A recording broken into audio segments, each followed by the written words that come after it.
Haleluya, mpenzi mtazamaji wa channel yako hipendwa ya Andrew Fwime. Mshukuru Mungu sana kwa ajili yako, kwa sababu naamini amekujalia afya na uzima. Kama sivyo, basi akuguse kwa rehema na huruma zake. Ikiwa kuna udhaifu wowote kutoka katika maneno haya yanayotoka katika kinywa changu, basi kuweko na nguvu zake za kukuponya. Amen. Na leo nimeona nije mbele zako kuleta historia fupi ya maisha yangu. Kuzaliwa kwangu kimaajabu, kupata jina kimaajabu, kukua kwangu kimaajabu, kukua kwenye mazingira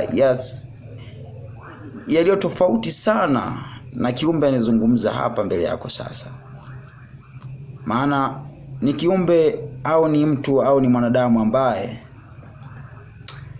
nimetengwa, niko tofauti na watu wa jamii yangu ambao niliishi nao.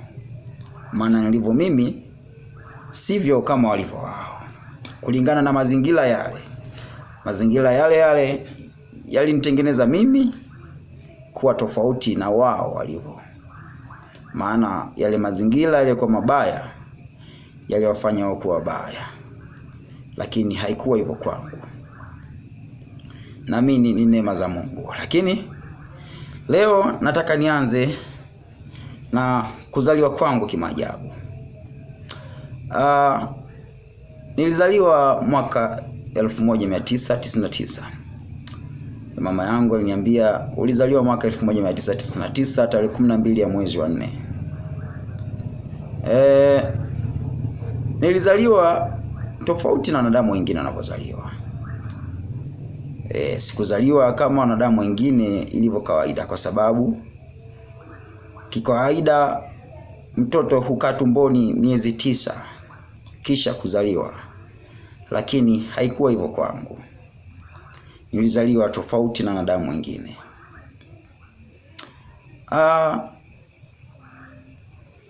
Nilizaliwa kwa mama ambaye alikuwa hajawahi kuzaa,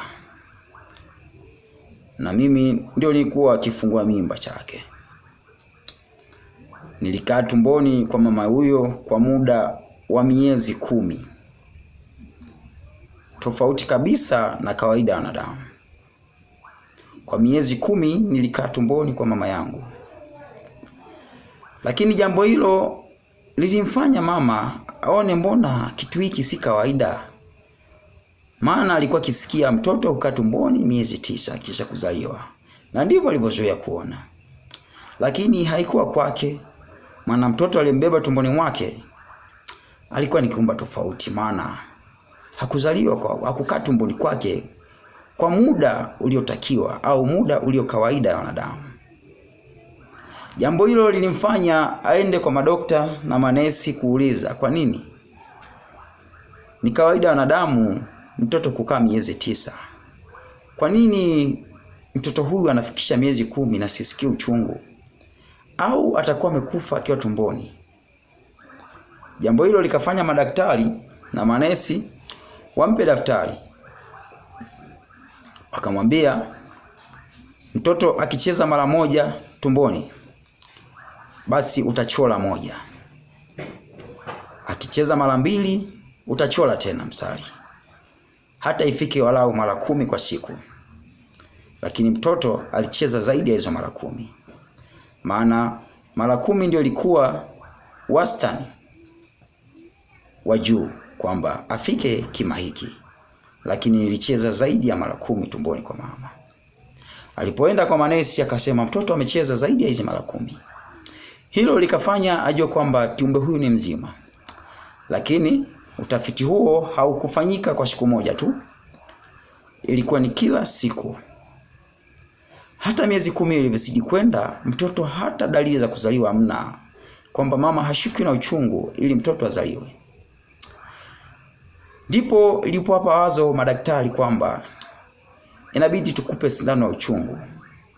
Wakamchoma sindano za uchungu ili kulazimisha mtoto azaliwe, kwa sababu si kawaida ya mwanadamu mtoto kukaa miezi 10. Inawezekana ulizaliwa kwa miezi 10 au kwa miezi 11 au zaidi ya hiyo. Lakini kama kwako ni jambo la kawaida, kwangu sio jambo la kawaida.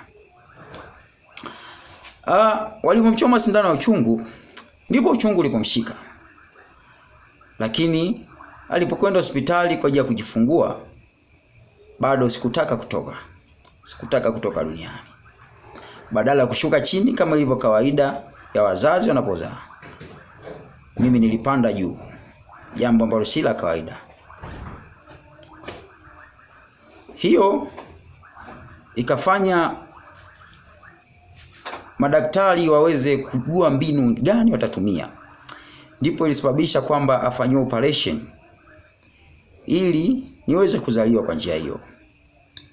Hiyo ikasababisha nisizaliwe kwa njia ya kawaida ya watoto wanavyozaliwa. Kwa hiyo nilizaliwa kwa operation nikiwa na miezi 10. Na baada ya kuzaliwa wakanipa jina Edwin. Lakini jina hilo ni kama sikulipenda, kwa sababu nililia mfululizo. Hata walipofikiri na kuwaza, kwa nini mtoto analia hivi? Anaumwa popote? Kagundua hakuna mahali anapoumwa. Wakasema kulingana na taratibu za mila na desturi zao za kipindi hiko, wakasema inawezekana mtoto kakataa jina. Kwa hiyo tumpe jina gani? Wakasema tumpe jina la babu yake. Sio babu mzaa baba au babu mzaa mama, hapana. Hawakunipa jina la babu mzaa baba au mzaa mama. Walinipa jina la ndugu yake na babu mzaa baba. Wakasema basi tumuite jina Andrea au Andrew. Kwa kupewa jina hilo ndipo niliponyamaza. Jambo hilo pia kwangu halikuwa la kawaida. Ingawa wao walisema ni jambo la mila au na desturi, lakini kwangu sikufananisha kabisa na jambo hilo. Nikasema kuna kitu kingine. Kuna kitu kingine katika jina hili. Kwa nini nilie waliponipa jina Edwin? Ninyamaze kwa kunipa jina Andrew. Kwa leo niishie hapa. Nitakujia kwa wakati mwingine. Endelea kunifuatilia. Nitakuja na historia hii katika mwendelezo wake, kukua kwangu kimaajabu, kukua katika mazingira ajabu, mazingira yaliyomfomo mtu tofauti na mazingira yalivyo kwa kiwango fulani. Na neema za Kristo Yesu ziwe pamoja nawe. Endelea kufuatilia channel hii ili uweze kujua ni nini kilijiri baada hapo. Maana ni mengi sana nitaleta mbele zako. Hata kuisikia sauti ya Mungu kwa masikio yangu. Sauti ya mtu ambaye hakuonekana. Sauti ya mtu ambaye hakuonekana. Nitakuja kuelezea. Na neema za Kristo Yesu ziwe pamoja nawe. Amen. Na Mungu akubariki.